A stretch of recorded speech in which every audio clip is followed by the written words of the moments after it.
On va continuer donc sur une nouvelle séquence, agir pour, avec et par les populations locales. Et du coup, je laisse le micro à Victor Nara qui va modérer cette session et je te laisse inviter les panélistes à nous rejoindre. Bonjour à toutes et à tous. Donc moi je suis Victor Nara, je suis chercheur au CNRS dans le laboratoire éco-anthropologie et je m'intéresse aux socio-écosystèmes, aux interactions entre les sociétés humaines et leur environnement avec double perspective conservation et santé, et notamment en Afrique centrale, juste pour que vous sachiez d'où je parle. Et je suis aussi membre du bureau du groupe de travail UICN Biodiversité et Pays en développement. Donc on a déjà eu pas mal d'échanges ce matin et cette deuxième séquence sur les communautés locales, c'est essayer, on se doutait qu'il fallait mettre un accent, puisque les communautés locales ou les peuples autochtones, ou il y a plein de manières de les appeler, ou les populations riveraines, ou les populations résidentes ou voisines, en tout cas les gens qui résident dans les zones d'intervention, sont à la fois les cibles, les bénéficiaires, mais aussi peuvent souffrir, entre guillemets, ou subir les contraintes, que ce soit des objectifs de conservation, mais aussi pour des objectifs de développement, donc dans des questions de gestion foncière, par exemple. Et donc l'idée de cette deuxième séquence, c'est d'avoir des témoignages, ou plutôt des analyses très différentes, les unes des autres, et pour voir comment ces communautés locales, on va les appeler comme ça au sens large, sont mobilisées, sont utilisées, qui elles sont, comment on a des difficultés à les approcher. Donc ce sera une structure assez différente de la première séquence, c'est-à-dire qu'on va avoir 4 interventions de 10 minutes consécutives, et après je ferai une mini synthèse et puis on lancera des discussions avec les 4 panélistes ici et moi, et en espérant que vous soyez dynamiques. J'ai préparé quelques questions, mais pas pour tenir 3 quarts d'heure non plus. Donc on compte sur vous. Et donc pour vous donner une idée, les 4 interventions, on va d'abord avoir Anna Moat du FERN, qui est coordinatrice des campagnes du FERN, et donc là c'est plutôt une approche lobbying auprès des eurodéputés pour la prise en compte des communautés locales. Ensuite, on va avoir Judicaël Fetivo du GRET sur la question de la gestion des ressources naturelles et comment l'exemple du GRET à travers la conciliation, développement puis intégration des enjeux de conservation avec un fort volet gouvernance. Ensuite, on va avoir Nicolas Hubert qui est en visio, il est 6h du matin chez lui, merci Nicolas d'être là, qui va plutôt nous apporter un regard académique sur la difficulté que peuvent avoir les bailleurs à atteindre ces communautés locales que tout le monde prétend atteindre, mais qu'il est parfois beaucoup plus difficile de le faire que de le prétendre.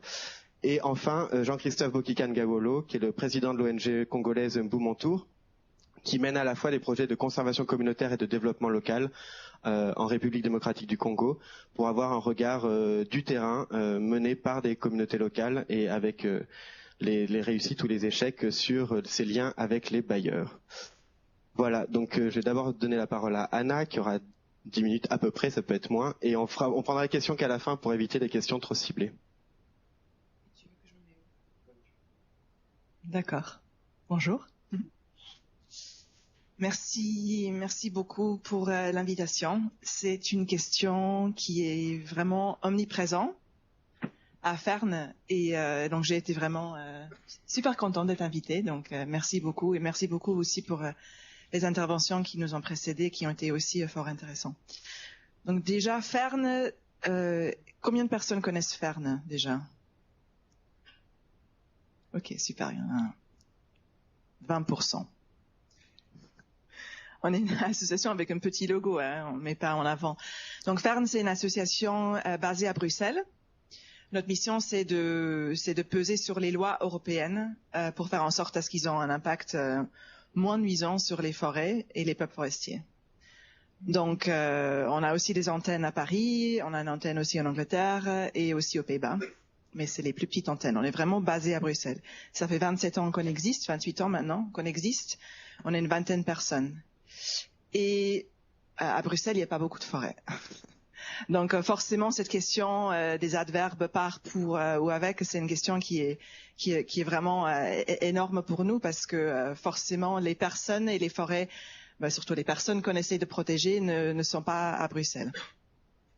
Mais, mine de rien, les politiques européennes, que ce soit les politiques de commerce, que ce soit les politiques de consommation, que ce soit les politiques d'investissement, d'aide au développement, etc., ont tous un impact vraiment fort sur les forêts, sur les peuples forestiers. C'est avec cette mission, il y a 28 ans, qu'on a été fondé.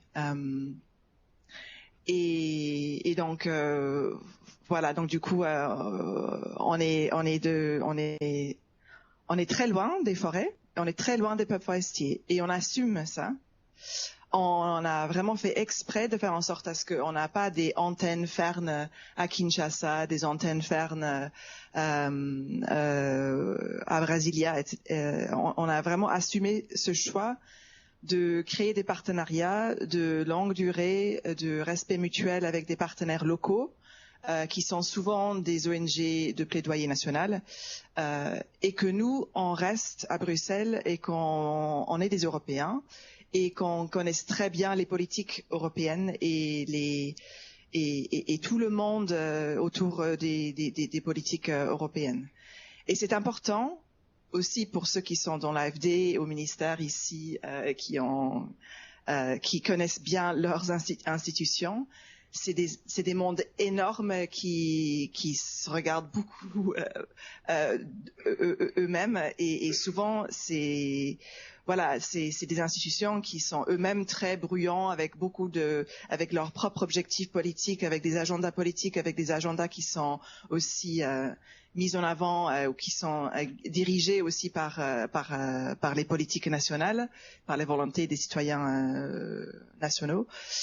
Et du coup, la réalité, c'est très important aussi de comprendre leur réalité et d'où ils viennent pour pouvoir faire la connexion entre eux, ce qui est sur leur assiette, ce qui est sur leur agenda, et ce qui est l'impératif de protéger les forêts. Donc, je vais utiliser aussi ces trois adverbes pour expliquer un peu comment nous on travaille.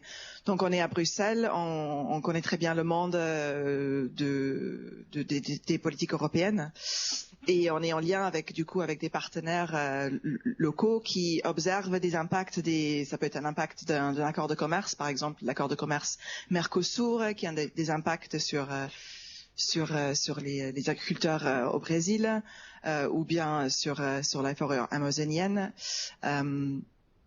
Et on va les inviter à Bruxelles pour nous expliquer ce qui se passe, pour expliquer aux autres ONG européens ce qui se passe, et ensuite pour essayer de trouver ensemble, pour essayer de trouver le point au milieu où que eux ils puissent amener ce qui est important pour eux, leur point de vue, et de le connecter avec la réalité du décideur qu'ils ont en face d'eux, pour faire en sorte à ce qu'ils soient entendus.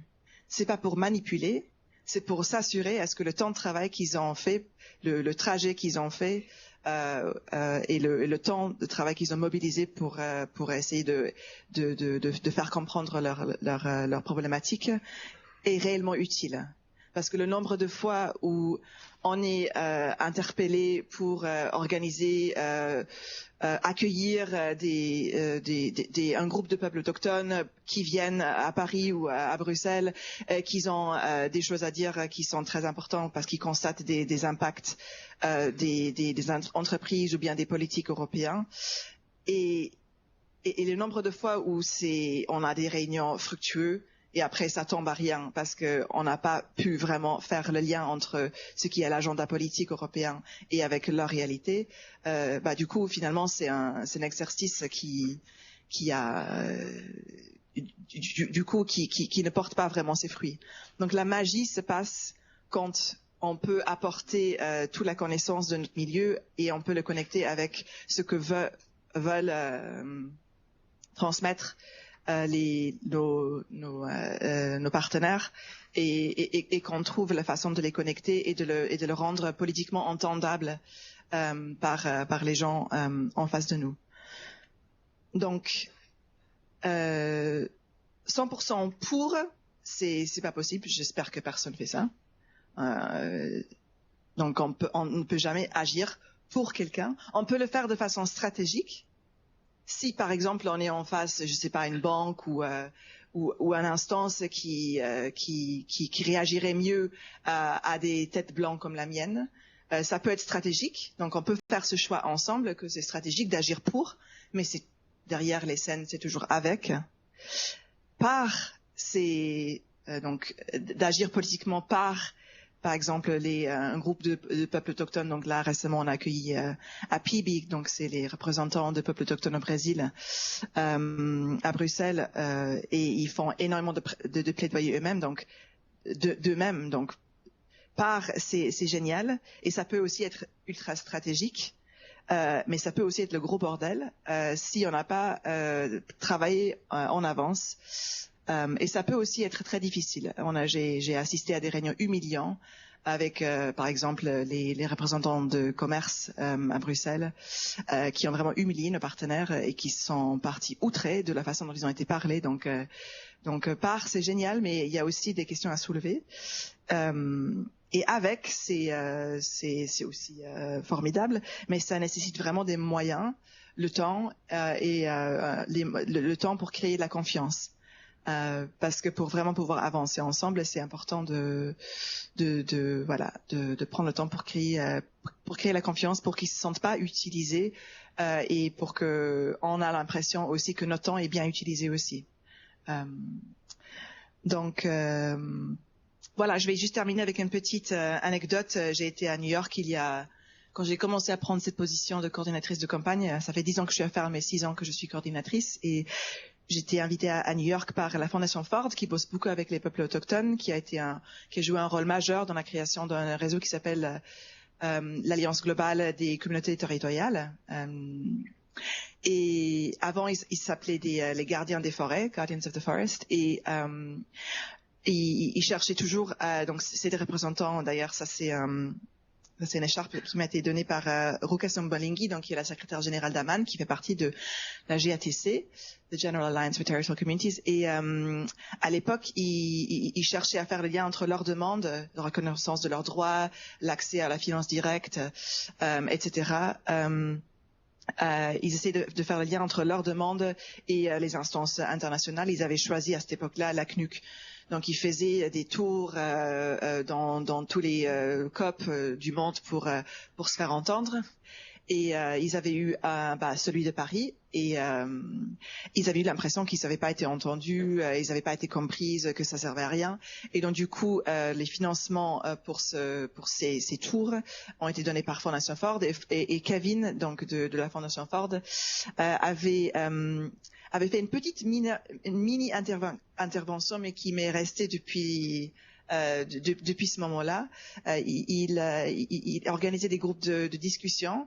Il disait, toi tu dois parler avec un tel, et toi tu dois parler avec un tel. Et moi je devais parler avec à l'époque le coordinateur de la GATC pour pouvoir parler de comment les lobby tours se passaient. Et il a pu être très direct sur la façon dont il voyait les choses, et moi aussi. Et ça m'est vraiment resté comme un moment très très formateur, de la façon, dans le sens où c'est vraiment un respect mutuel qu'il faut se trouver pour pouvoir vraiment faire en sorte à ce qu'on améliore nos politiques des pays de consommation, pour faire en sorte à ce qu'on peut vraiment les améliorer, pour faire en sorte à ce qu'ils protègent au mieux des forêts et les peuples forestiers. Voilà, merci.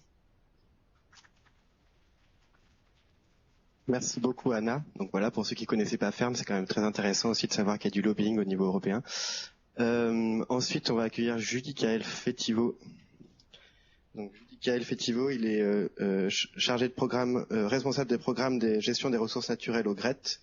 Il a travaillé dans de très très très très nombreux pays à travers le monde sur des questions notamment d'agroforesterie, de gestion de l'eau, mais aussi plus récemment de biodiversité. Bonjour à tous, ravi d'être parmi vous.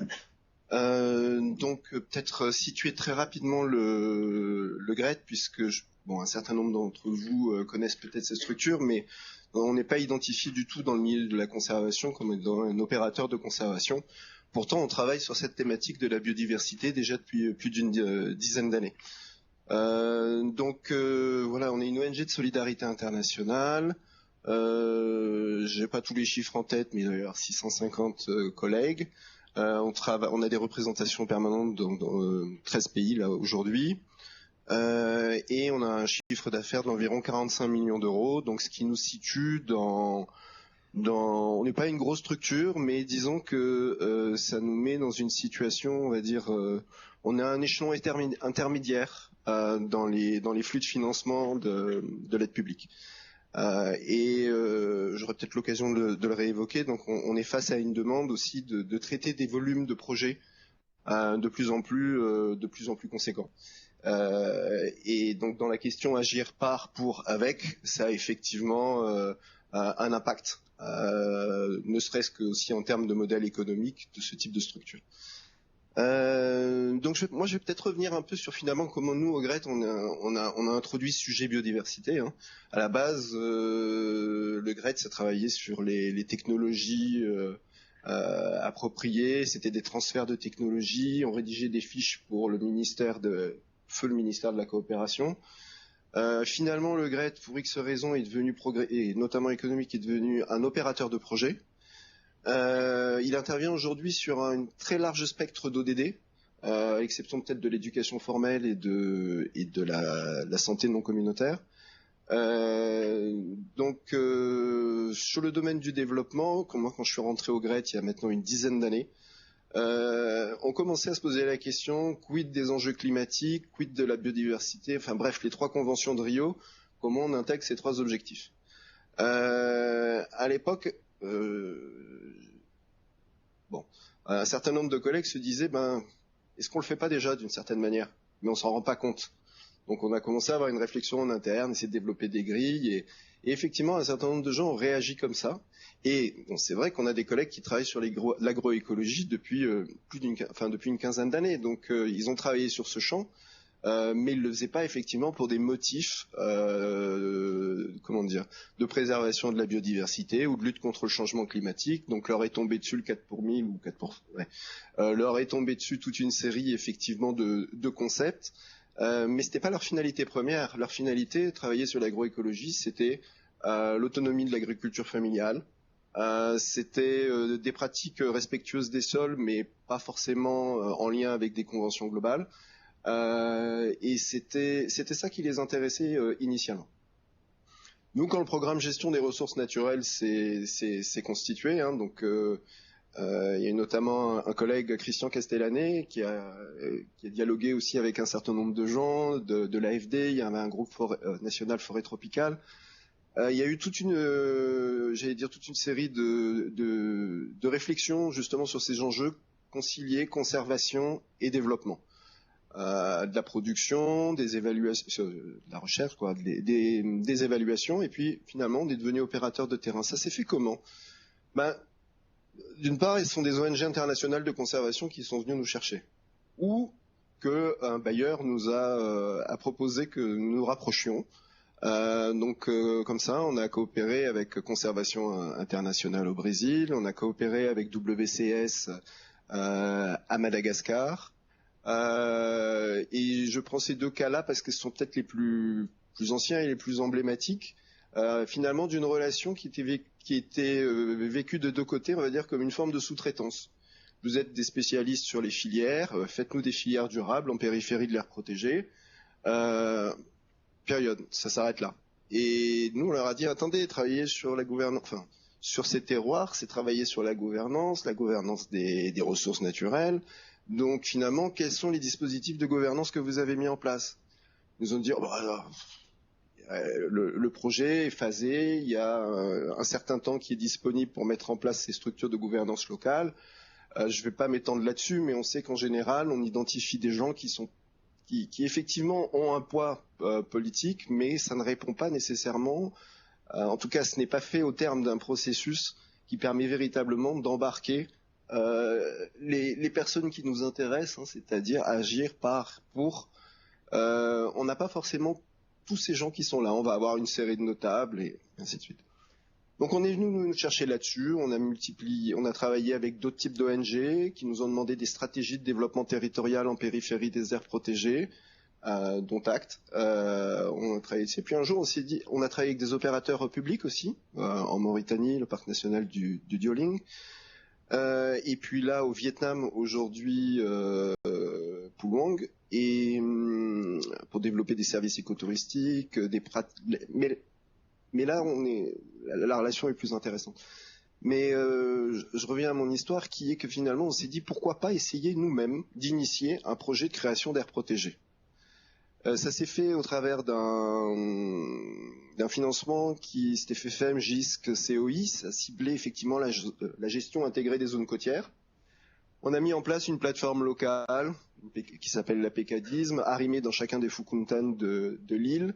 Au terme de ce processus de GISC, ont été identifiés par les représentants de cette plateforme des objectifs conjoints de conservation et de développement basés sur des diagnostics qu'on avait financés et une mise en débat des résultats de ces diagnostics. Il est ressorti effectivement en 2018 une volonté de la population saint-marienne de créer cette aire protégée. Alors avec toute une série d'agendas derrière, hein, notamment sur une forme d'autonomie dans la, revendiquer des Saint-Mariens pour reprendre la main sur le contrôle des ressources naturelles par rapport aux gens de la Grande Île, puisque eux sont une petite île par rapport à la Grande Île, et par rapport à des opérateurs touristiques ou autres. Donc il y a un contexte insulaire, c'est toujours plus pratique les contextes insulaires parce que c'est un laboratoire, on en maîtrise un peu mieux les variables. Mais voilà, donc nous on fait un travail de facilitation, d'accompagnement. Donc on mobilise une expertise technique sur les filières, sur la restauration de mangroves ou autre. Mais finalement, au-delà de ces aspects techniques, ce qui fait notre, j'ose pas dire plus-value, mais en tout cas ni notre originalité, parce qu'on n'est pas allé regarder ce que font les uns et les autres forcément. Mais voilà, depuis maintenant 5 ans. On a une convention programme à l'AFD sur la question de l'approche par les communs. Donc voilà, l'AFD s'était intéressée au sujet. Nous, on anime un secrétariat technique pour l'AFD sur la question du foncier et développement. Cette question avait été développée dans ce cadre-là, avec le CIRAD, Sigrid Aubert en particulier. Elle intervient sur certains de nos terrains depuis bien avant. Donc on a un compagnonnage avec elle depuis quand même pas mal d'années sur les terrains à Madagascar sur ces sujets autour des transferts de gestion, GELO, TGRN ou autres. Et finalement, ce qui nous a beaucoup intéressé, c'est cette question de qui est porteur de projet, enfin qui est porteur d'enjeux, pardon, pas de projet, qui est porteur d'enjeux. Et finalement, c'est autour de cette question des porteurs d'enjeux et de l'appropriation par les communautés locales d'objectifs de conservation et de développement, qu'on pense qu'on peut travailler relativement efficacement, en tout cas plus efficacement que quand c'est une ONG de conservation qui vient nous chercher et qui nous dit bon ben écoutez, faites-nous quelque chose qui soit durable autour de l'aire protégée. Et nous, ce qui est intéressant à Sainte-Marie, c'est qu'on est dans l'approche inverse, c'est-à-dire qu'on équipe une plateforme locale qui est amenée à devenir la promotrice du projet de l'aire protégée. Donc nous on est en accompagnement, en équipement technique, en équipement organisationnel, mais c'est pas le projet du GRET, c'est pas l'aire protégée du GRET, on n'aura pas la délégation de gestion sur cet espace. C'est ça aussi qui est important à comprendre parce que nos positionnements sont pas les mêmes suivant qu'on accompagne une ONG de conservation qui a une délégation de gestion, qui est en appui technique à une structure nationale, ou quand nous on est en appui à une structure locale. Voilà, on a des positionnements très différents, donc forcément, la demande sociale n'est pas la même. Je suis arrivé au GRET, monde du développement, la première question qu'on me posait quand je présentais un projet, c'est où est la demande sociale ? On se tortille un peu sur la chaise, mais ça c'est un projet qui a été initié par machin ou machin. On a bien du mal à retrouver la demande sociale. On va faire un peu d'archéologie, on va vous tordre ça pour le cas de logique, il n'y a pas de problème, mais franchement, on est habitué à les remplir. Mais la demande sociale en tant que telle, très souvent, elle est très intermédiaire. C'est déjà passé par plusieurs filtres.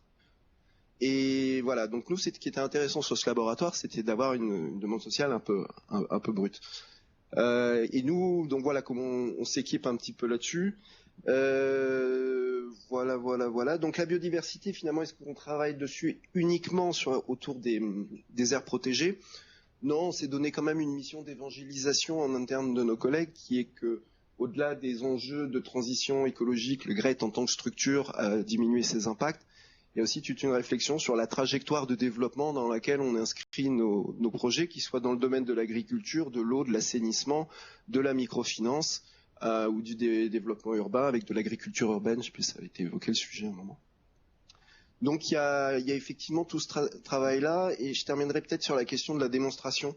Parce que quand il y avait eu en gros, quand on va voir la FD sur un projet, à la fin, ils vous demandent, bon, finalement, ça a servi à quelque chose ou pas? Et c'était l'objet de l'évaluation. Quels sont les résultats que vous pouvez démontrer?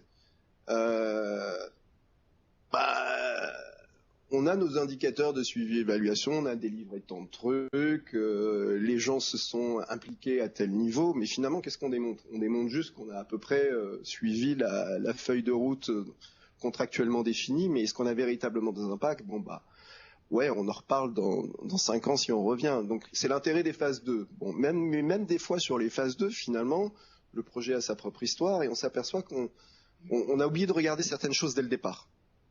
Donc là, maintenant, la réflexion qu'on a notamment sur la question des communs, c'est d'outiller, j'allais dire, dès le départ, et nous-mêmes et les bénéficiaires qu'on accompagne, les communautés, de telle sorte qu'on puisse avoir une démarche réflexive. Nous, opérateurs, et bénéficiaires, eux aussi. Donc il y a une réflexion sur les indicateurs. On peut avoir des indicateurs de projet et puis des indicateurs qui sont intéressants pour les communautés, pour suivre et qui font sens pour elles. On le voit, nous, sur de la restauration de mangroves, s'est engagé à faire tant de trucs, mais pour les opérateurs, eux, ont fixé des objectifs qui, eux, leur semblent pertinents, importants, et ceux-là ont été négociés au cours du projet, et on ne pouvait pas les imaginer dès le départ, voilà. En revanche, effectivement, dans le cadre de l'ACP commun, l'enjeu, c'est d'arriver à formuler des projets avec les communautés sur des phases suivantes. Donc, essayer justement autant que possible que nos indicateurs soient des indicateurs appropriés par les gens. Et il y a cette idée aussi d'apprentissage collectif. Il faut que les gens, effectivement, mais elle a été évoquée à plusieurs reprises ce matin, intelligence collective. Bon, nous, c'est effectivement que les gens, on les documente, alors soit avec des dispositifs de recherche participative. On est embarqué dans une affaire de One Health, là, en Guinée, dans le cadre d'une FISONG. Et nous, ce qui nous intéresse, effectivement, c'est que les gens qui ne sont pas du tout dans un projet de conservation puissent documenter, faire en tout cas suivre des indicateurs de biodiversité, d'état de la santé environnementale, parce que c'est ça la terminologie, qu'ils arrivent eux-mêmes à documenter pour ensuite les reverser dans un processus de discussion collective qui implique les autorités, qui implique éventuellement un gestionnaire de parc s'il y en a un à côté, et donc que tout ce beau monde ait une capacité on réduit les asymétries d'information pour que les gens puissent discuter ensemble et prendre des décisions ensemble. Voilà. Donc voilà, je vais peut-être m'arrêter là, et je vous remercie. Merci beaucoup, Michael. Donc on commence un peu à sentir des choses. Ce matin, on a plutôt vu des collaborations potentielles entre grosses ONG du Nord qui interviennent au Sud. Là, Judicaël nous dit qu'il faut que ce soit les communautés locales qui soient à la manœuvre. Mais qui sont ces communautés locales? On ne sait quand même toujours pas qui elles sont, de faire quoi. Et donc là maintenant, c'est Nicolas Hubert qui va nous présenter quelque chose. Il est chercheur postdoctorant à l'Université de Montréal. Il travaille sur les enjeux liés à l'environnement, à la gestion des ressources naturelles et à la construction de l'État et à la consolidation de la paix dans les États fragiles ou les sociétés post-conflictuelles, en situation post-conflictuelle. Vas-y Nicolas. Alors bonjour Victor, merci pour l'introduction. Bonjour à toutes et à tous. Petite précision, je suis à l'Université du Québec à Montréal, l'UQAM, qui n'est pas la même université. Juste pour la tâche institutionnelle, il y a aucun problème à cela. Je vous remercie pour m'avoir invité, convié à ce colloque. Je vais essayer de tenir mes 10 minutes. Et avant d'aller plus loin, j'aimerais aussi faire un point de positionnement quant à mes propres approches de recherche. C'est important de souligner que initialement, moi, je viens des sciences politiques, des relations internationales, des études de conflits, et j'ai abordé l'enjeu de la conservation non pas par les approches de la biodiversité et autres, mais par l'approche des conflits, ce qui aussi oriente mon analyse et cadre également mon angle de vue et mes travaux. Alors ça explique aussi peut-être un manque de connaissances fines des différents programmes et des différents indicateurs, des différentes structures liées à la conservation de la biodiversité et une analyse qui est portée sur un des enjeux dans certains pays en développement, notamment en Afrique subsaharienne, sur ces conflits environnementaux associés à la conservation. Petit point de positionnement personnel, j'ai moi-même grandi au sein d'un PNR. Pour ma part, c'est une aire protégée, on pourra en débattre plus tard. Mais c'est juste pour souligner que je suis très attaché aux enjeux de conservation, même si j'adopte une certaine approche critique par rapport à l'implantation des programmes de conservation au sein de pays en développement, notamment par des opérateurs exogènes. Donc ça va permettre d'aller un peu plus loin. Juste aussi un point sur cette présentation maintenant. J'aborde des observations que j'ai effectuées au cours de mes terrains de recherche, de mes travaux. Donc, c'est pas forcément généralisable à l'ensemble des situations de conservation, mais c'est des situations réelles en fait qu'on peut rencontrer sur le terrain et également qui sont soulignées par de nombreux d'entre vous aujourd'hui. Alors, est-ce qu'on pourrait aller à la slide suivante, s'il vous plaît? Ce qui est important aussi de prendre en considération dans ces débats, hein, excusez-moi. Je vais développer un angle un peu plus académique, universitaire que des opérateurs qui ont été présentés juste avant moi. Mais ce qui est important de souligner aussi dans cet enjeu de conservation, et vous en avez toutes et tous conscience, c'est certaines oppositions entre les approches mobilisées par les sciences naturelles et les approches mobilisées par les sciences sociales. C'est important de le répéter parce que c'est aussi des oppositions qu'on voit en interne au sein de la mise en œuvre de certains programmes de développement et certains programmes de conservation. Alors on a d'une part des approches plutôt biodives qui vont souligner en fait les impacts négatifs que peuvent porter des communautés riveraines sur la faune et la flore, et donc en soulignant l'importance de réguler ces activités, voire de les restreindre pour renforcer en fait les enjeux de conservation. Et on a des approches plus en anthropologie, en sciences sociales, qui vont davantage valoriser les communautés riveraines, mais une trop forte valorisation des communautés riveraines forcément va amener à minimiser la portée des programmes de conservation, en fait de l'ambition de ces programmes sur des zones, des systèmes socio-environnementaux sensibles. Mais ce qu'on remarque également en fait dans tout ce débat autour de la conservation, c'est qu'au final, il n'y a qu'une faible attention qui sont portées sur les constructions politiques, sur les rapports de pouvoir, sur tous les rapports de domination qui préexistent au sein de ces sociétés, au sein de ces communautés riveraines, et les enjeux d'extraversion. Donc l'extraversion, c'est le concept en politique comparée qui va expliquer que des acteurs locaux peuvent aller renforcer, instrumentaliser, renforcer leur position locale de rapports de pouvoir et rapports politiques locaux en instrumentalisant les interventions d'acteurs externes. Donc c'est tous ces enjeux d'extraversion qu'on retrouve autour de l'implémentation de programmes de conservation qui sont en fait faiblement pris en considération dans l'élaboration même des projets de conservation, et c'est des enjeux que vous soulignez aussi à l'avantage des questions d'outiller dès le départ, de prise en compte de la demande sociale des communautés riveraines. C'est tous ces enjeux en fait que des approches plus en sciences politiques ou en études du développement seraient en fait plus importantes à considérer. Est-ce qu'on peut aller à d'autres slides? Je vais essayer d'accélérer un peu étant donné le temps restant. Donc, il y a aussi tout un problème quand on va essayer de mettre en œuvre des projets, des programmes de conservation, d'avoir en fait une capacité de dialoguer réellement avec les bénéficiaires ciblés par les programmes. On a toujours un décalage entre les échelles d'acteurs et les capacités de représentation. Les échelles d'acteurs des programmes portés à l'international par des acteurs même du GRED qui se considèrent comme un acteur intermédiaire, mais à 45 millions d'euros de chiffre d'affaires, ça reste un acteur à une échelle très importante par rapport à une communauté riveraine d'un pays considéré en développement. Donc on a ces différences d'échelle d'acteurs, de décalage, et cette difficulté vraiment à aller contractualiser, à aller établir des conventions avec les principaux bénéficiaires ciblés par l'étude, qui sont les communautés riveraines, les personnes pas forcément les personnes les plus marginalisées ou les personnes les plus vulnérables, et qui ne sont pas forcément les personnes avec qui les bailleurs ou les opérateurs peuvent directement établir un contact ou un partenariat. Pour cela, il y a la nécessité de parler les langues coloniales ou internationales, de maîtriser les accès informatiques, de maîtriser les normes, le dialogue du développement, tous ces concepts, ces enjeux, d'avoir des structures adéquates pour établir des partenariats. Même si c'est des ONG, il faut que ce soit des ONG ayant une taille nécessaire, ayant l'expérience nécessaire pour mettre en œuvre ces programmes, ayant des statuts qui permettent de contractualiser et de réceptionner les fonds associés au programme. Et donc, c'est des prérequis qui vont inévitablement engendrer en fait la mise en relation des opérateurs et enfin des acteurs exogènes avec d'autres acteurs exogènes au niveau national également, ou qui va amener un monopole des élites locales. Pourquoi? Parce que ce sont ces acteurs nationaux ou locaux qui sont déjà associés à des élites économiques, sociales et politiques qui vont être en mesure d'être les interlocuteurs privilégiés des opérateurs externes, des bailleurs et autres. Et donc, en fait, ce qui est important de considérer, c'est que ces élites, en fait, elles s'intègrent au sein de structures politiques locales avec des rapports de domination locaux où il y a déjà des conflits préexistants, des tensions préexistantes et l'implémentation de ces projets de conservation vont venir soit renforcer cela, soit le modifier, mais pas forcément d'une manière positive. Il y a également le manque de considération dans l'élaboration même des projets, de l'intégration territoriale à une échelle régionale.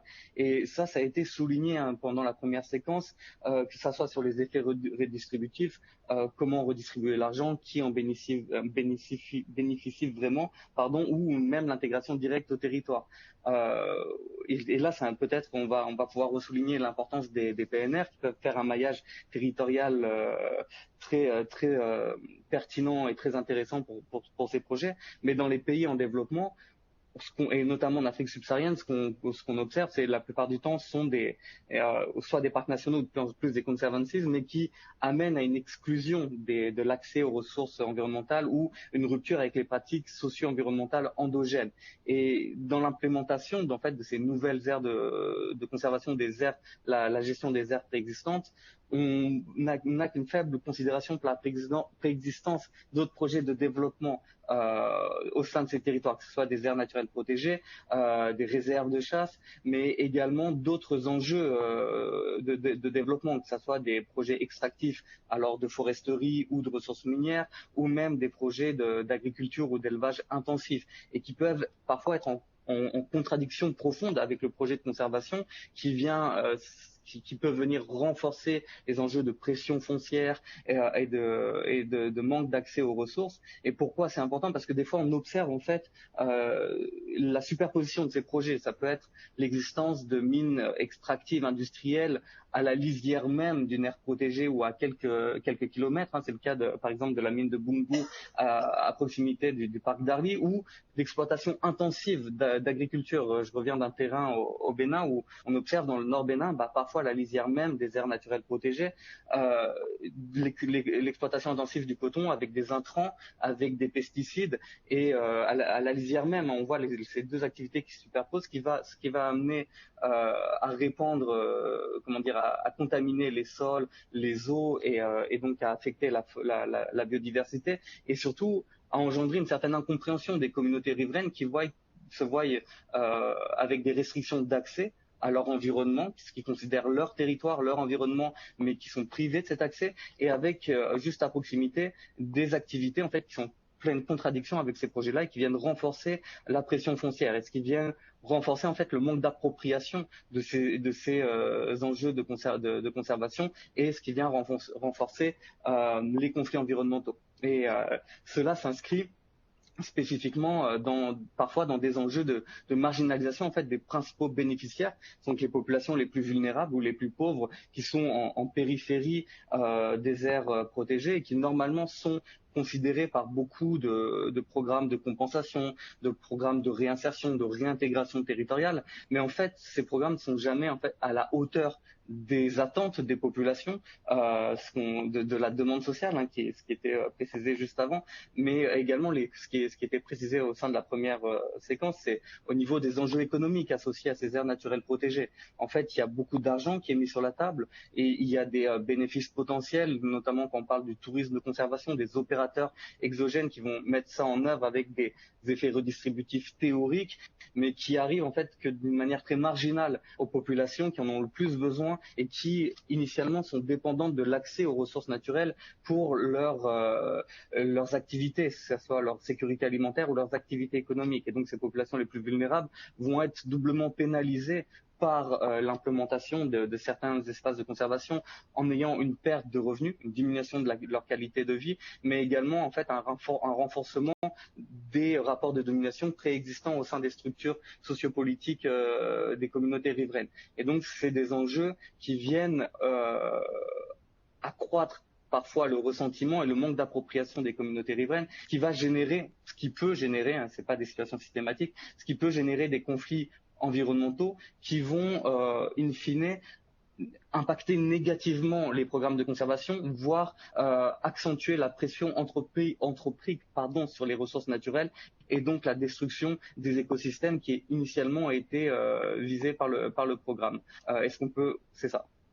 Donc, ce qui est important, et ça va être la dernière slide pour conclure, c'est vraiment de prendre en considération, d'une part, la demande sociale, ce qui a été répété, mais également de considérer les impacts socio-environnementaux cumulatifs. C'est-à-dire, d'une part, de considérer qu'il y a plusieurs projets de développement au sein d'un même territoire et que l'accumulation peuvent avoir des effets cumulatifs négatifs, à la fois pour les programmes de conservation et pour les communautés riveraines, que ce soit au niveau de leur niveau de vie ou de leur appréciation des projets de développement à proximité, mais également au niveau purement environnemental, où on peut voir que ces effets cumulatifs viennent renforcer en fait des pressions foncières, des pressions sur des ressources naturelles et engendrer peut-être des effets en cascade au sein des systèmes environnementaux. Alors normalement c'est ma dernière slide et ça sera tout pour moi. Je suis déjà à 12 minutes de parole, je serai heureux de continuer la discussion par la suite. Merci beaucoup Nicolas. Donc oui, c'est aussi bien de mélanger des regards académiques avec des regards d'opérateurs. Ça permet c'est pas forcément toujours déprimant, hein, ça permet aussi de se rendre compte que c'est pas si facile d'agir. Pour la dernière intervention, on va accueillir Jean-Christophe Bokikan-Gawolo, qui est là, voilà. Donc président de l'ONG Bumonto, l'ONG congolaise, qui a été créée en 1997, qui œuvre pour de la conservation communautaire des bonobos et du développement local dans le territoire de Bolobo, et qui est par ailleurs, en fait, c'est pas son métier c'est qu'il est juge à la Cour de cassation de Kinshasa. Jean-Christophe, tu as 10 minutes et je te ferai signe. Je suis Jean-Christophe Bokika, président de l'ONG Bumonto. Bumonto, c'est cette ONG qui a été créée en 1997 par les communautés locales du territoire de Bolobo, à la suite du constat des raréfactions de certaines espèces animales et des effets de déforestation. Alors, les communautés locales ont décidé de créer une ONG pour répondre à ces fléaux-là. Il fallait donc réduire la pression à la fois sur la forêt et sur la faune. Sur la forêt, il fallait réorienter l'agriculture vers la savane, en évitant bien sûr, en diminuant les effets de l'agriculture sur brûlis, parce que les communautés locales estiment, à raison ou à tort, que la forêt est plus fertile que la savane. Sur la faune, dont la viande de brousse, il fallait développer des activités alternatives du genre élevage de la volaille, de petits bétail, et ainsi de suite. En 2001, nous avons entamé le projet de conservation des bonobos. Les bonobos qui est considéré chez nous comme un humain. La légende dit qu'il habitait avec les hommes, mais c'est parce qu'il n'arrivait pas à honorer sa dette qu'il a préféré se réfugier en forêt pour ne pas devenir l'esclave de son maître, de son créancier. Et donc, malheureusement, les organismes de conservation que nous avons contactés à Kinshasa ont estimé qu'il n'y avait pas de bonobos dans notre terroir. Pour eux, les bonobos ne peuvent se retrouver que dans la grande forêt équatoriale située au nord de notre zone étant constituée de mosaïques forêts savanes. Donc, il a fallu attendre que le WWF, on peut passer à, le WWF confirme cette présence en 2005. Que le WWF confirme cette présence en 2005 pour qu'on nous prenne au sérieux, parce que des fois on nous chassait même dans des conférences, ainsi de suite. Donc c'était vraiment la grande difficulté. Malheureusement, quand WWF est arrivé, comme c'est une organisation internationale, elle s'est inscrite dans la logique de la conservation classique. Or, les populations locales n'en voulaient pas du tout. Pour elles, il fallait adopter un modèle de conservation qui soit à mesure de privilégier à la fois les intérêts des animaux et des hommes. Et ils ont eu peur de ce qui s'était passé à Salonga, dans un parc qui est au nord et même à Tumbaledima, parce que là, les populations ont été déguerpies de leur terroir et on a privilégié les animaux. Les populations ont eu l'impression qu'on a privilégié les animaux, on a préféré les animaux aux hommes. Donc, l'autre difficulté est que le modèle que nous avons proposé n'avait pas de base légale suffisante.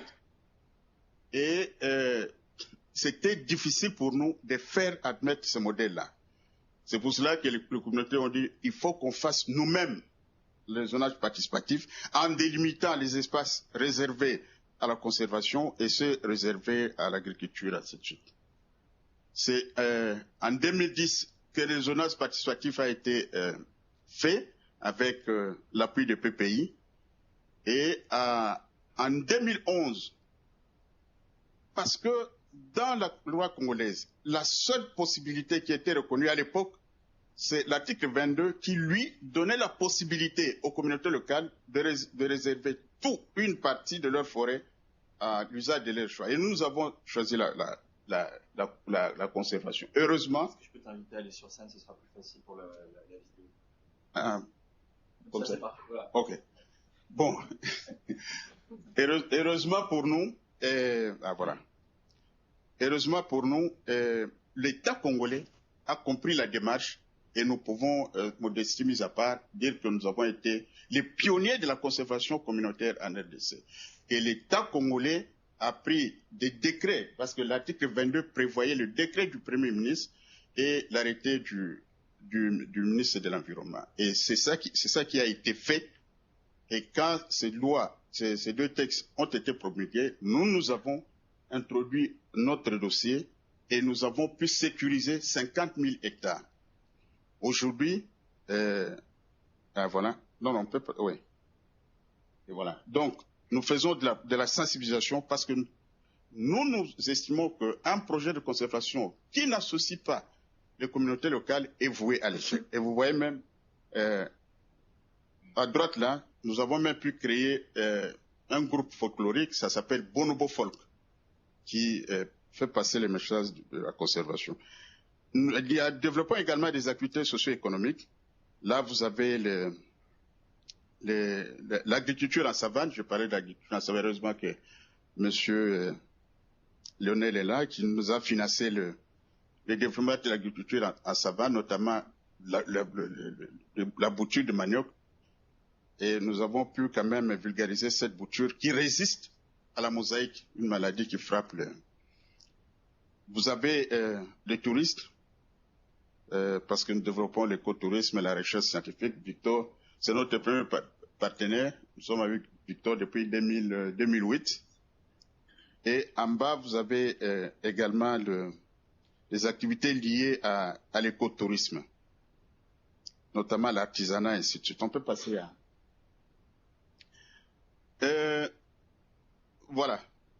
C'est un projet qui a été primé au niveau international par des fondations. Le premier prix que nous avons reçu, c'est en 2009, avec la fondation Alexander Abraham. Deuxième prix en 2022, avec la fondation HDN. C'est ce prix-là qui nous a permis de construire cette maternité. Vous voyez le bâtiment en verre, maternité pour les communautés locales. Et nous avons également pu implanter quand même certains forages d'eau pour les communautés locales. Et nous avons habitué les bonobos à la présence humaine. Nous avons 3 sites d'habituation de bonobos et 3 autres sites pour le simple monitoring. On peut passer à... Voilà. Il y a quand même des défis auxquels nous faisons face. Nous sommes à plus ou moins 300 km au nord de Kinshasa. Il y a une forte pression sur notre forêt parce qu'à Kinshasa et Brazzaville, il y a un problème d'électricité et donc les gens se rabattent sur ce que nous appelons Makala, donc le charbon de bois. Donc il faut faire face à à ce genre de défis. Heureusement que nous sommes un projet qui a un ancrage très très élevé et les gens essaient un peu de résister. Et les éléments de succès, pour les autres éléments là on pourra discuter même. Les éléments de succès, c'est le fait que c'est une initiative à l'opposé de la conservation classique. C'est une initiative qui a été conçue par les populations locales elles-mêmes, qui la remonte au niveau de l'État, au niveau des partenaires. Parce que dans plusieurs cas chez nous, les parcs ont été créés dans des bureaux climatisés de Kinshasa, à l'insu même des communautés locales, sur base des parallèles de latitude, et on impose les limites aux communautés. Et c'est ce que nous avons... Et c'est pour cela d'ailleurs que malgré les millions d'euros et de dollars, le braconnage existe toujours. Or, chez nous, nous travaillons sans éco-garde, parce que la surveillance de la forêt se fait de manière participative. Et donc, on peut passer... Et c'est aussi un projet qui a quand même bénéficié de certains reportages au niveau de la presse internationale. Il y a Ushuaïa, France 2, France 3. La dernière documentaire en date, c'est National Geographic, mais la diffusion n'est pas encore faite. Mesdames et messieurs, je préfère m'arrêter ici. Il y a beaucoup de choses à raconter sur notre projet, mais une sagesse africaine recommande que celui qui parle doit avoir pitié de celui qui l'écoute. Merci beaucoup.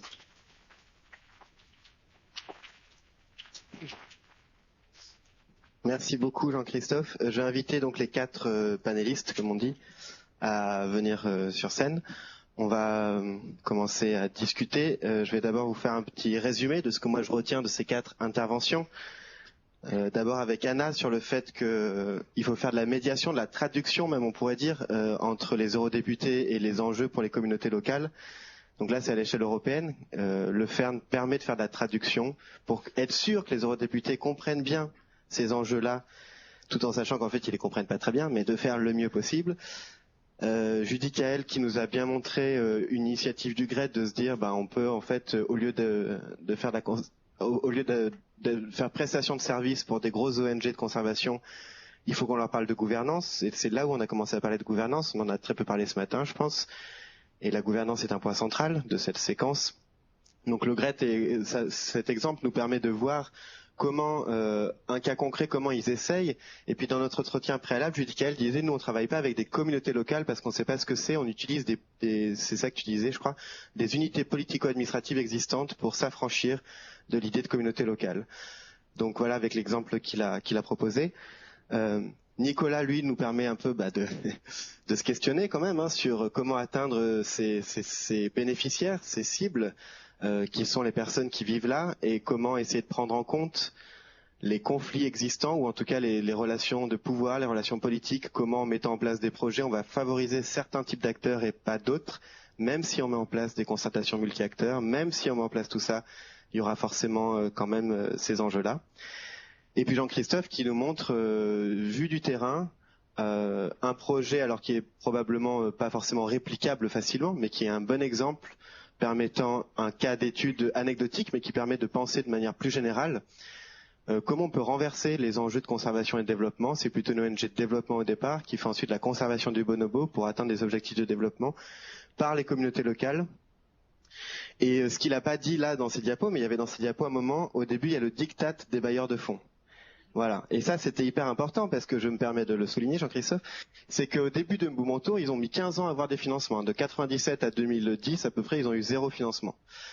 Et après, les premiers financements, c'était si un bailleur est intéressé, vous voulez faire quoi? Bah oui, on veut bien, de toute façon, parce que nous, on n'a pas de sous, donc vous pouvez faire ce que vous voulez, on est d'accord pour que vous fassiez ça. Donc c'est le bailleur qui est orienté. Et grâce, entre autres, pas que au PPI, mais aussi à Mboumontour, mettre de l'accompagnement stratégique, le fait que Mboumontour ait pu formaliser sa vision stratégique, son cadre logique à 5 ans, à 10 ans, ce qui fait que, et puis a pu maintenant est largement crédible, légitime du point de vue des bailleurs exogènes, comme dit Nicolas, donc occidentaux plutôt, ça a quand même largement permis de renverser les relations de pouvoir et de se dire, ben voilà, nous on a besoin de ça, ça et ça, il nous manque des sous sur telle ligne, vous voulez vous mettre sur quelle ligne budgétaire. Et ça, il me semble que c'est relativement rare, mais c'est des exemples qui, moi je trouve, qui peuvent donner un peu d'espoir, mais évidemment c'est pas forcément facilement réplicable. Donc voilà ça pour une première petite synthèse. À moins qu'il y ait des questions directes dans la salle, je peux lancer des petits débats, mais allez-y, hein, si vous êtes déjà en forme, pas de problème. Voilà, super. Bonjour à tous, Sylvain Petit de l'association Smilo. Nous, on travaille à accompagner des communautés locales, je vais dire ça là, pour faire court, sur des petites îles à travers le monde à mener des projets vers une gestion plus durable de leur territoire. C'est une question pour Judicaël parce que ce que tu nous as présenté et dans l'approche du GRET en termes de facilitation, encouragement, fluidifier les échanges avec ces acteurs locaux pour construire quelque chose d'intégré, quelque chose de partagé. Ça résonne avec ce qu'on essaie de faire nous aussi sur ces petites îles.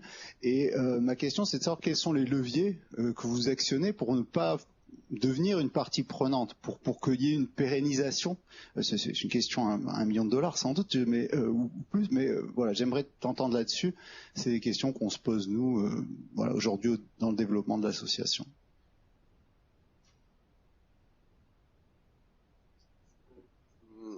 Oui, nous, la tentation d'être partie prenante était d'autant plus forte qu'effectivement, il y a ce cadre de délégation de gestion qui existe à Madagascar. En fait, on n'a pas tellement eu à...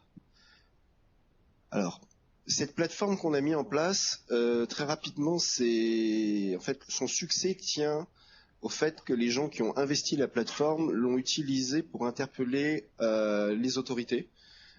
Sur un certain nombre d'infractions, sur le fait qu'elles ne jouaient pas le rôle régalien qu'elles étaient supposées assumer. Et donc et notamment elles étaient aussi dans la demande de transparence sur les transactions foncières. Jugé un petit peu touchy pour rester dans l'euphémisme.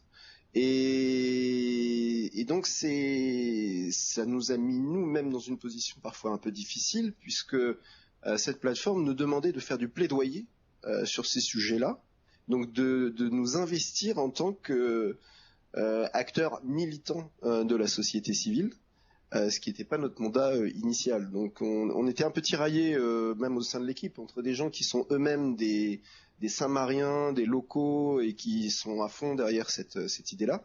Et puis une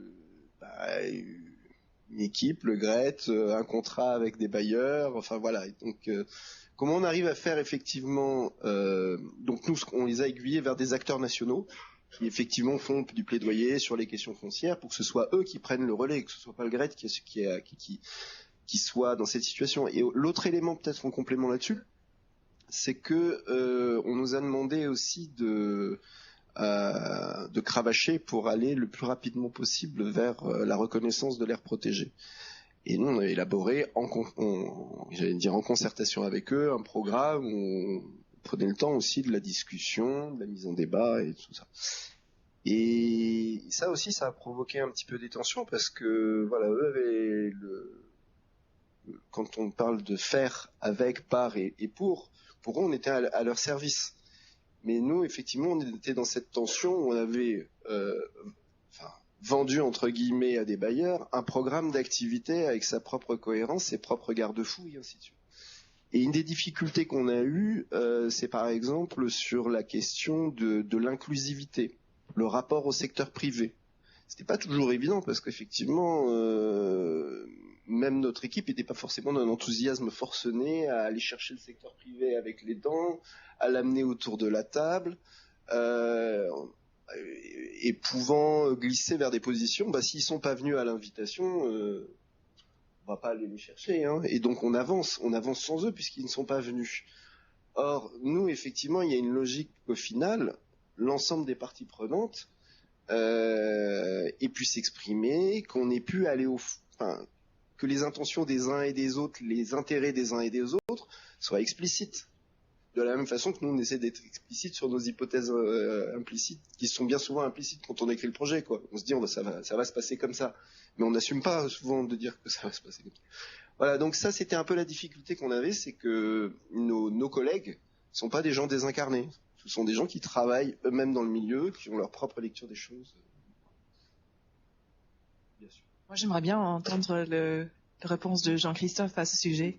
Je pense que ça pourrait être aussi intéressant de se poser la question du point de vue de l'association locale. Comment faire en sorte à ce que les acteurs comme Grete ou autres ne se pérennisent pas forcément et ne s'ancrent pas forcément dans le projet et que le projet local reste vraiment autochtone en soi. Merci beaucoup. Je crois que c'est la difficulté d'ailleurs que nous avons eue avec le VVF. Le premier partenaire que nous avons... Il n'y a pas des gens de VVF. C'est pas grave. Ouais, c'est pas grave. La première difficulté que nous avons connue, c'est que je vous ai parlé de la confirmation de la présence des bonobos par le VVF. Malheureusement, quand on est rentré à Kinshasa, c'était même à la une du journal télévisé, mais en fait, qu'est-ce que disait le reportage?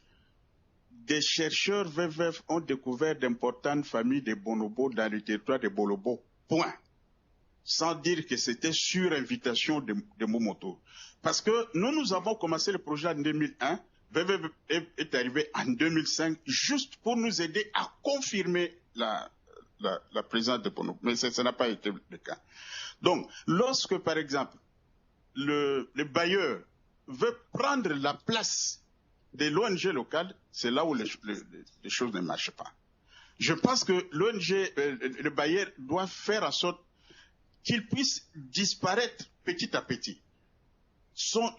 À notre sens, sa mission devrait consister à renforcer les capacités de l'ONG locale. Et on ne dit pas qu'il doit, mais il doit quand même disparaître petit à petit, de façon à laisser l'ONG locale à faire le travail sur terrain. Donc, il n'est pas question pour nous, hein, ça c'est notre vision, il n'est pas question que les bailleurs se mettent à la place, que les bailleurs étouffent l'initiative locale. Voilà.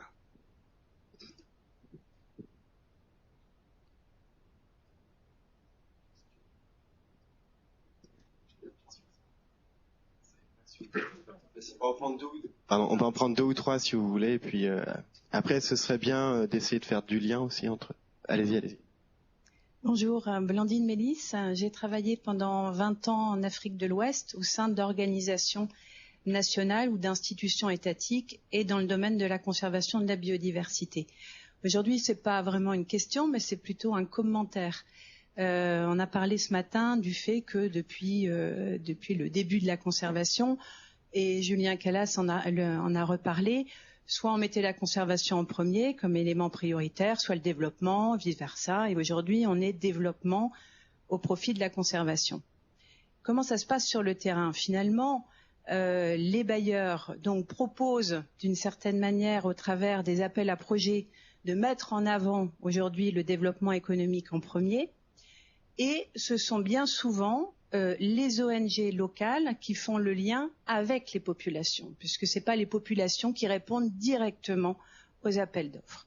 Seulement, en tout cas, ça c'est mon expérience, ces ONG locales sont spécialisées dans la conservation et non pas dans le développement économique. Alors comment ça se passe finalement? On doit répondre à l'appel à projet, alors on bidouille. C'est-à-dire qu'on va demander à des pêcheurs de devenir des guides écotouristiques. Mais ça ne marche pas très bien parce que ce n'est pas leur métier. Je donne cet exemple, hein, il y en a plein d'autres. Et je pense qu'aujourd'hui, où on est à l'ère du renforcement de capacité, et on trouve ça dans tous les appels à projets, on pourrait peut-être penser à renforcer les compétences en amont des projets, et non pas dans le projet lui-même, des capacités des acteurs, et notamment des populations locales, à pouvoir mener à bien des activités économiques qui ont du sens.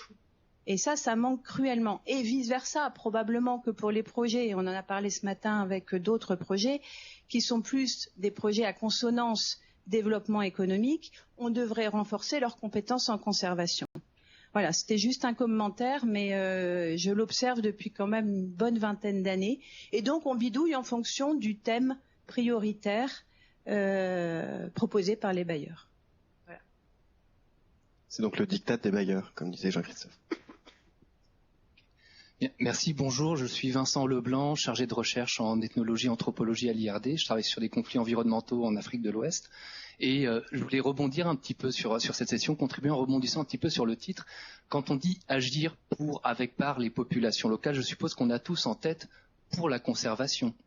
Et moi, en fait, ce qui m'intéresse, c'est la motivation de ces populations locales à agir et à intervenir dans ce type de processus. J'ai tilté en particulier sur l'intervention du collègue du GRET qui rappelait qu'à Sainte-Marie, en fait, la motivation, semble-t-il, première des Saint-Mariens à s'engager dans la création endogène d'une aire protégée n'était pas strictement liée à la conservation de la biodiversité, mais plutôt de se protéger contre des intérêts écotouristiques sur lesquels ils n'avaient pas la main, etc. Et c'est en fait des situations qu'on rencontre de façon assez fréquente. Moi, j'aurais plusieurs témoignages sur l'Afrique de l'Ouest à rapporter. Juste un seul exemple sur lequel j'ai échangé avec un collègue ce matin à la pause café, c'est celui des forêts sacrées en Afrique de l'Ouest où des personnes localement peuvent être intéressées de s'engager dans la protection de ces couverts forestiers qualifiés de résiduels au sein d'une ville ou d'un paysage agricole. Mais en fait, très souvent, les personnes qui seront motivées le feront pour récupérer. Il ne faut pas oublier que ces forêts, c'est en fait le lieu d'expression d'un pouvoir politique et d'un pouvoir politique qui a été perdu parfois par ces personnes. Et elles vont donc s'engager dans l'action de conservation de manière à pouvoir aussi regagner une forme d'autorité sur leur communauté locale pour retrouver un vernis de légitimité qu'elles ont perdu pour des raisons qui seraient trop longues à expliquer. Ça c'est un aspect, une chose que je voulais dire, donc parler de la motivation des personnes à s'engager dans ces actions qui ne sont pas nécessairement conservationnistes, mais on peut rappeler également que les États eux-mêmes, lorsqu'ils s'engagent dans des créations d'aires protégées, des actions de conservation, sont loin d'avoir des motivations exclusivement conservationnistes. Un court exemple qui est celui du parc national du Niokolo-Koba au Sénégal, qui a été créé dans les années 60-70 progressivement, autour duquel il y avait plusieurs intérêts convergents, celui de la Direction nationale des eaux et forêts de l'époque qui cherchait une aire à protéger, mais également celui du président du Sénégal de l'époque, Senghor, qui en fait était intéressé de créer cette aire protégée dans une région qui était celle d'un bastion de son opposition politique, et donc ça lui permettait, en sortant, en déguerpissant les populations de cette aire protégée, de les regrouper en endroit où elles pourraient être contrôlées. Et puis enfin, ça recoupait également une troisième série d'intérêts plutôt d'ordre économique, cette fois-ci ceux des gouverneurs de cette région du Sénégal, qui, avec cette population concentrée en un seul endroit, avaient l'ambition de développer des politiques agricoles intensives, etc. Voilà, je voulais juste rappeler un petit peu toutes les motivations qu'il y a, qui sont parfois très différentes entre les acteurs, très peu convergents. Et je voulais aussi m'excuser pour le caractère très peu opérationnel de cette intervention, mais je crois que c'est vraiment des questions importantes à prendre en compte. Merci. Merci Vincent. Ben oui, puis ça fait écho à l'intervention de Nicolas sur les enjeux de pouvoir existants et l'aspect cumulatif des choses dans les aires d'approche. Oui, merci. J'aimerais un petit commentaire où dans les interventions, on a senti un peu une opposition entre transfert de gestion sur des approches plus communautaires de la gestion des ressources naturelles ou de zones protégées, avec des approches de délégation de gestion à des grosses ONG internationales de conservation. Pour moi, mais j'aimerais bien qu'on relance le débat là-dessus, parce que pour moi, il ne faut pas opposer les deux. Les deux se complètent. Ce sont même les PNR complètent en France l'approche parc national ou autre modèle de gestion. Mais les modèles de délégation de gestion concernent quand même des surfaces qui sont beaucoup plus grandes, avec des parcs qui existent depuis, certes, créés pendant la colonisation ou décolonisation, et avec des enjeux qui probablement dépassent la gestion communautaire des ressources naturelles à des approches de délégation, de transfert de gestion où on est sur des surfaces peut-être plus petites, forêts sacrées comme vous l'avez dit, ou des aires communautaires de gestion qui certes sont gérées par des communautés, mais sur des surfaces. Donc, est-ce que aussi par les populations, le modèle de délégation de gestion doit aussi répondre à ces questions-là? Il ne faut pas le remettre complètement en cause ou l'opposer au transfert de gestion, mais il faut aussi réfléchir à comment ces modèles de délégation de gestion, African Park c'est l'exemple aujourd'hui en Afrique, avec un nombre de parcs assez hallucinant en délégation de gestion contractuelle, comment ces organisations peuvent aussi arriver à travailler pour les populations. Je pense qu'African Park fait évoluer ces approches. Noé, WCS, autres acteurs. Voilà, moi aussi j'aimerais bien qu'on aborde ces questions, quoi.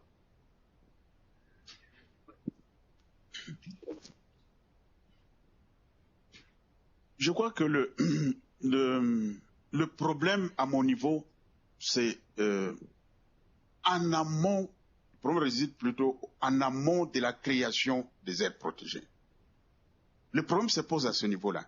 Si les initiateurs, l'État ou les organismes de conservation prenaient quand même le temps d'en informer les communautés locales riveraines de la faune ou de la flore qu'on veut protéger, il y aurait moins de difficultés. Mais quand vous vous réunissez dans un bureau climatisé, comme je l'ai dit, sur base de parallèles ou de latitudes pour dire on va faire de cet espace une zone protégée, sans savoir qu'il y a des populations qui y habitent, c'est là où le problème se pose. Mais lorsqu'on prend quand même le temps de les informer, mais nous on l'a fait, ça n'a pas été facile. Donc la sensibilisation, à mon sens, doit précéder la création des aires protégées pour éviter des problèmes. Les communautés locales peuvent, à leur niveau, s'ils ont bien compris la chose, procéder, aider même l'État à délimiter les aires protégées. Et ça éviterait beaucoup de problèmes. Mais lorsque vous voulez vous rattraper, après avoir créé la réserve ou le parc, pour dire on va vous associer, non, on ne va pas vous comprendre. On ne va pas vous comprendre. Vous voulez les associer après les avoir déguerpis. Parce que pour nous les Africains, déguerpir quelqu'un, quitter son milieu pour aller ailleurs, ce n'est pas différent de l'esclavage. Je dois être enterré ailleurs, mais là où je pars, est-ce que je serai bien reçu par ces gens-là? Le problème, c'est à ce niveau-là. Mais lorsqu'on me fait comprendre qu'il y a des avantages, qu'il y a par exemple l'écotourisme qu'on va développer, qui peut d'ailleurs produire des recettes pour les communautés locales, je crois que les communautés finiront par comprendre. Donc les problèmes se posent en amont, à l'amont de la création des aires protégées. Et Nicolas, tu veux réagir parce que tu es en ligne, mais sur ces enjeux? Oui, volontiers. Je voudrais compléter sur l'importance de l'intégration socio-environnementale des communautés riveraines. Comme disait le collègue ici présent, c'est que la représentation de l'environnement pour les communautés, elle a aussi un rôle social, culturel et politique, avec l'accès aux sites religieux, aux fétiches, à pouvoir aussi pratiquer les activités endogènes qui sont importantes pour les populations et que parfois la création d'une aire protégée détruit en fait ou exclut les populations de cet accès à l'environnement et des pratiques socio-environnementales endogènes qui sont importantes. On parlait du cas d'African Parks et de la délégation de gestion, c'est des choses qui arrivent aussi, qui sont observées dans des aires opérées par African Parks. Je pense notamment au Bénin avec la Pendjari. On dit que les pratiques d'African Parks ont évolué, qu'ils ont changé leur fusil d'épaule, qu'ils ont une approche beaucoup plus intégratrice des communautés riveraines, qui mettent davantage l'emphase sur des projets de compensation, sur des projets de développement territorial et économique, mais dans la réalité, en fait, et là encore, c'est des retours terrain que j'ai des trois derniers mois que j'ai passés au Bénin.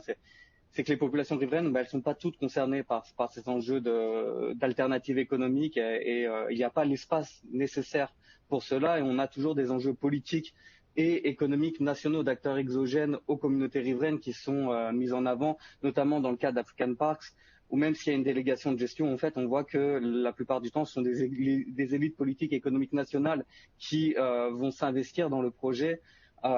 Si je prends le cas de la Pendjari, on a un modèle d'économie basé sur le tourisme de conservation avec une volonté d'utiliser encore une fois comme il a été dit, les pêcheurs ou les paysans comme des éco-gardes, mais tout le monde ne peut pas être éco-garde. Il n'y a pas assez d'emplois, de création d'emplois pour cela et même d'activités touristiques. Et l'activité touristique, elle vise un public particulier qui est un public d'élite nationale ou internationale. Et ce sont des activités touristiques qui ne peuvent pas être construites, mises en œuvre par tout le monde. Il faut du capital, il faut également une certaine insertion dans les structures politiques. Et le résultat, c'est que pour le cas d'African Parks, la mise en œuvre, c'est le fils du président Talon, donc Patrice Talon, président du Bénin, et c'est son fils qui met en œuvre le lodge écotouristique de la Pendjari. Et les retombées seront extrêmement minimes pour les populations. On observe encore des conflits environnementaux sur l'accès aux ressources naturelles. Et bon, le cas du complexe WAP est très particulier parce qu'on est dans une situation très d'insécurité, très conflictuelle. Mais African Parks, dans ce contexte-là, ne fait pas de la conservation. Il fait de la sécurité. En fait, et ce sont plus des opérateurs de conservation, ce sont des opérateurs de sécurité qui font de la lutte contre le terrorisme ou contre les groupes armés. Et on a des pratiques en fait qui pourraient amener à des risques réputationnels pour les opérateurs, les bailleurs de fonds qui s'associent avec African Parks. Des journalistes béninois veulent enquêter sur ce qui se passe, reçoivent des pressions judiciaires, soit sont mis en garde à vue, dans certains cas poursuivis en procès.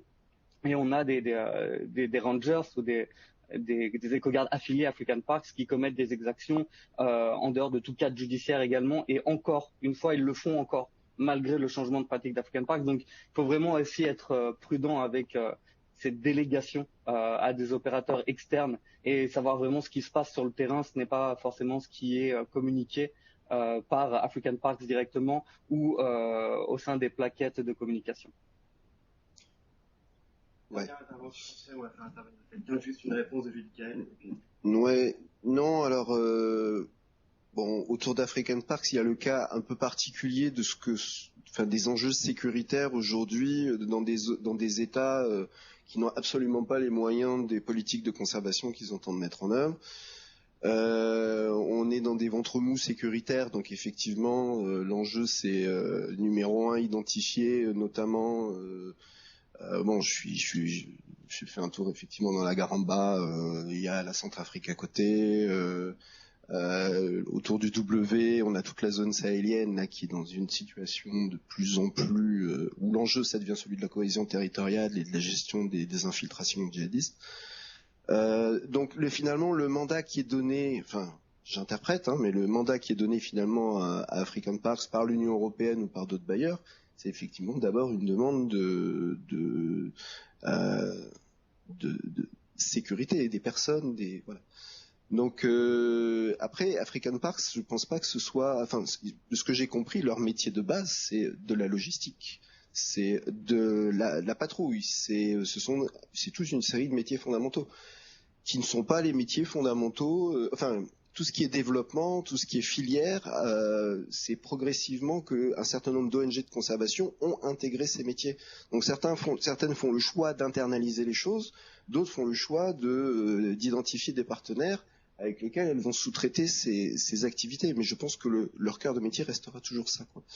Sur les CFCL, pour aller dans le sens de la remarque qui avait été faite, ce que vous avez dit, les concessions forestières des communautés à la RDC, je me souviens qu'il y avait eu plusieurs projets de textes et avec des finalités très différentes. La première, c'était finalement de réguler l'exploitation artisanale du bois et de manière très stratégique, les organisations de défense des communautés locales et des peuples autochtones en ont fait un instrument de sécurisation du foncier coutumier.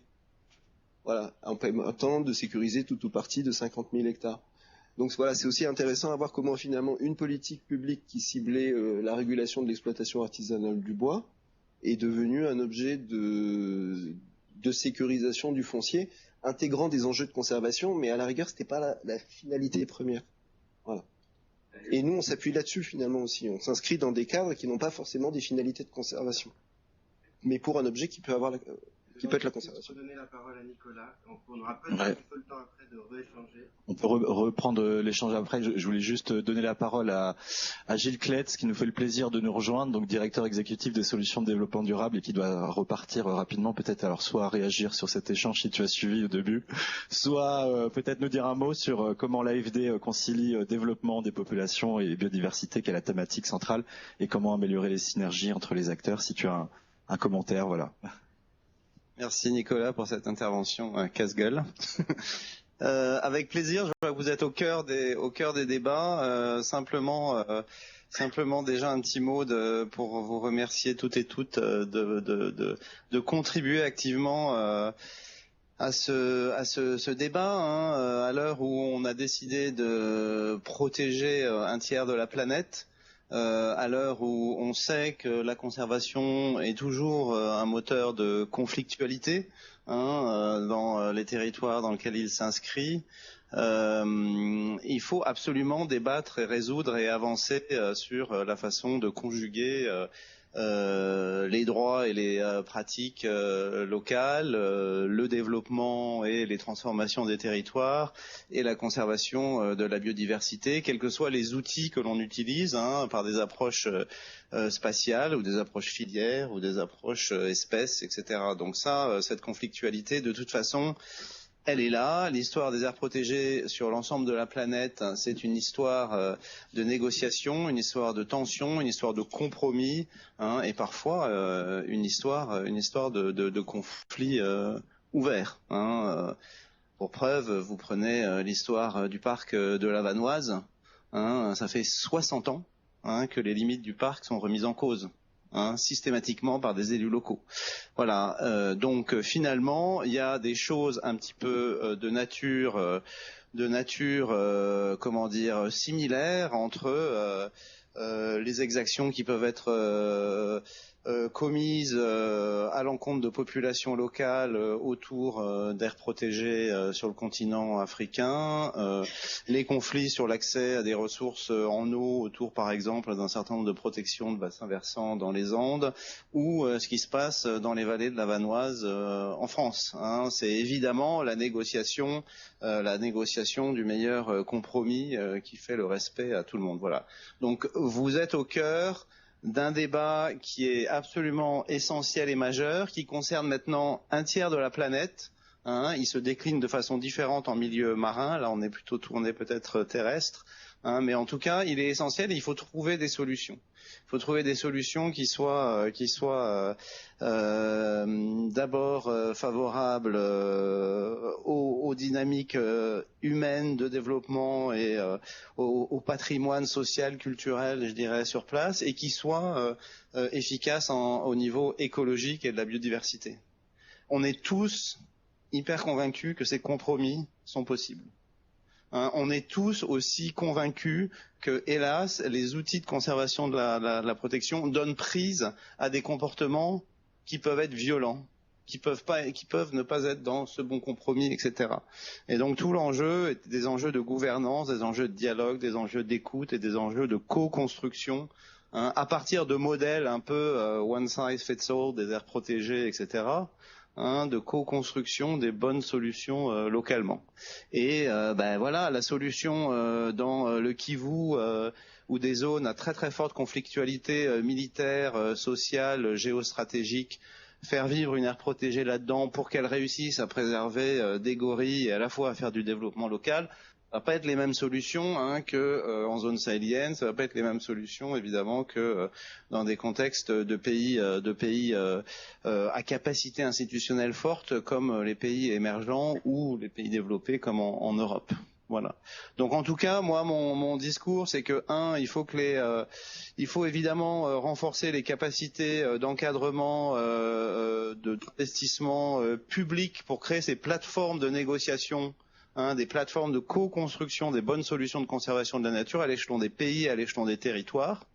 Que là, on a un rôle, nous, Banque publique de développement, de contribuer à ce débat, parce que si on fait pas attention, effectivement, ça diverge vers des choses qui ne répondent pas en fait aux besoins et aux contextes locaux. Et là, on va vers des scénarios qui sont très néfastes en fait à l'agenda de la conservation. Et en plus d'être souvent très néfaste aux communautés locales, aux communautés autochtones, etc. Donc il y a danger. Il y a danger de sous-investir la dynamique politique de ce qui se passe autour des aires protégées, surtout quand on vient de décider que ça concerne 30% de la planète. Donc il faut y aller. Et il faut y aller en se disant que, on a des solutions qui marchent au niveau local. 2, il y a des dangers des deux côtés. Hein, il y a des instrumentalisations, il y a des etc. Mais globalement, c'est en discutant et en ouvrant vraiment les bons espaces de dialogue, de co-construction, avec la médiation qui va bien. Et là, je pense que les pouvoirs publics ont un rôle essentiel là-dedans, même s'ils sont pas neutres. Hein, donc il y a aussi tout ça à prendre en compte. Voilà. Donc c'est pour ça que le groupe AFD a voulu aussi confier au comité français de l'UICN une animation, un débat, un travail là-dessus, hein, pour engager plus d'acteurs français de la conservation dans ces contextes qui ont leurs difficultés, mais qui ont aussi leurs opportunités sur le continent africain et ailleurs. Hein, encore une fois, les difficultés qu'on nous rencontre ne sont pas complètement différentes sur le fond. Hein, historiquement que celles qu'on a rencontrées en Europe ou en France dans nos territoires. Donc c'est pas parce que ça a l'air exotique que c'est fondamentalement si différent, les conflictualités qu'on a à gérer.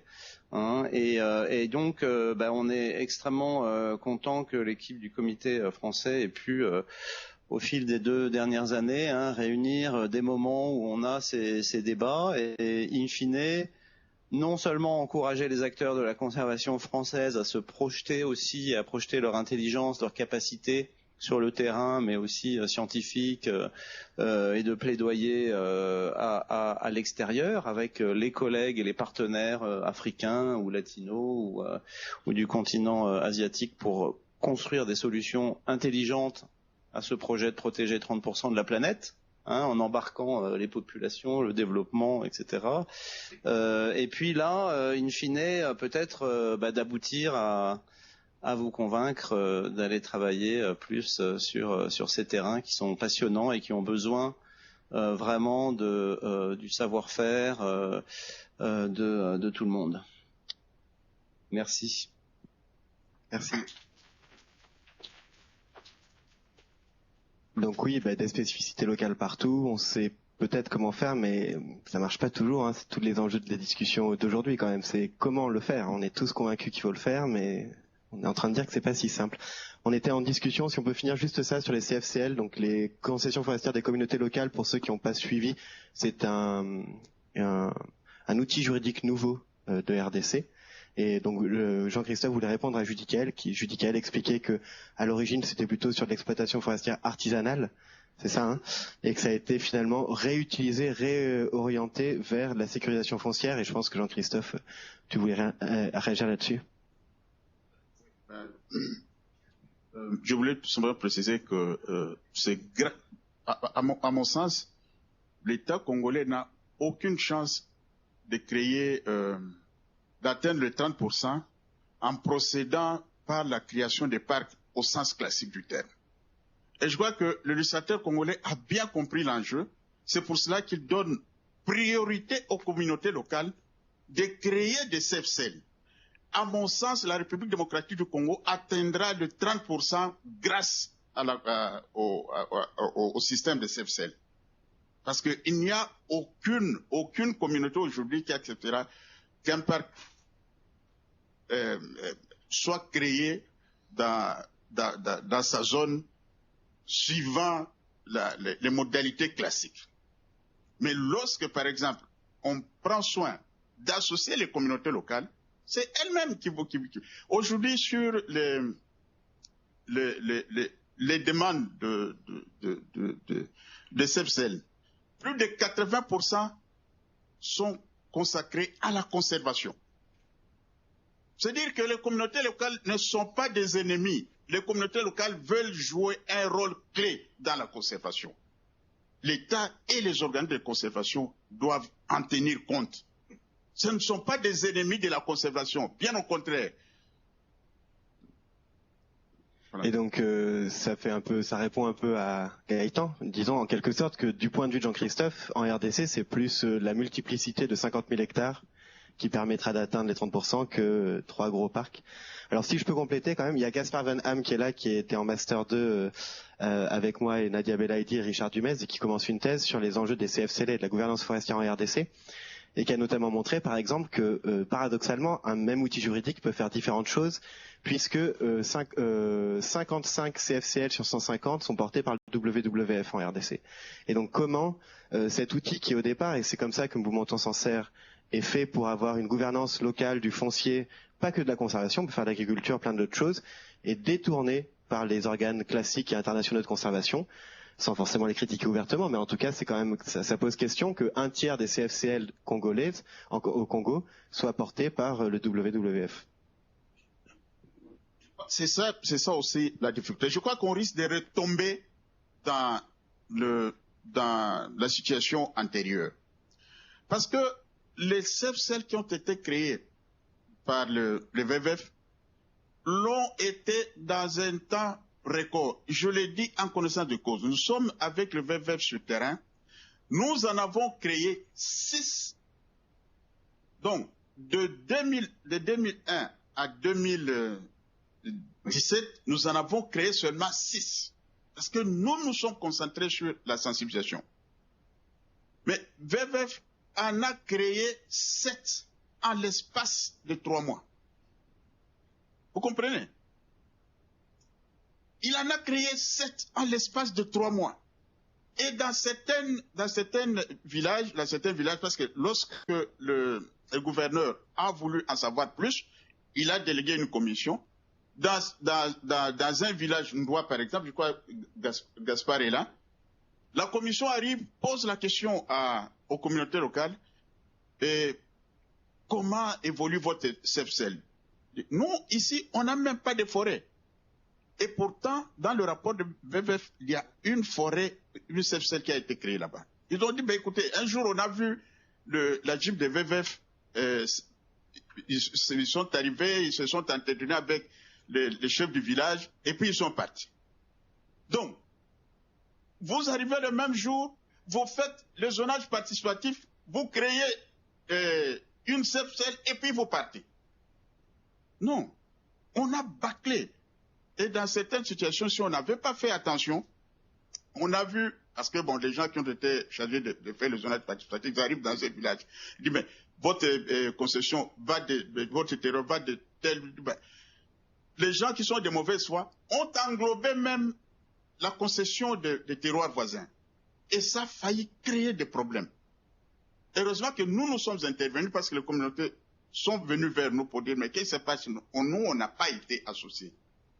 Mais dans les 6 là, vous arrivez sur le terrain, vous posez des questions aux communautés locales. Ils ont d'ailleurs, dans chaque village, une carte. Les gens vous expliquent, regardez le projet, comment ça a commencé, et ainsi de suite.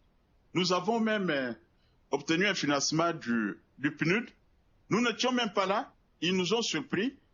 Ils se sont entretenus avec les communautés locales qui leur ont expliqué le projet du début à la fin.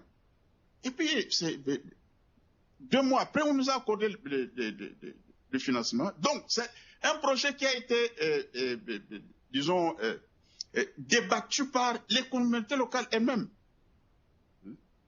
Donc, il ne faut pas prendre la place des communautés locales.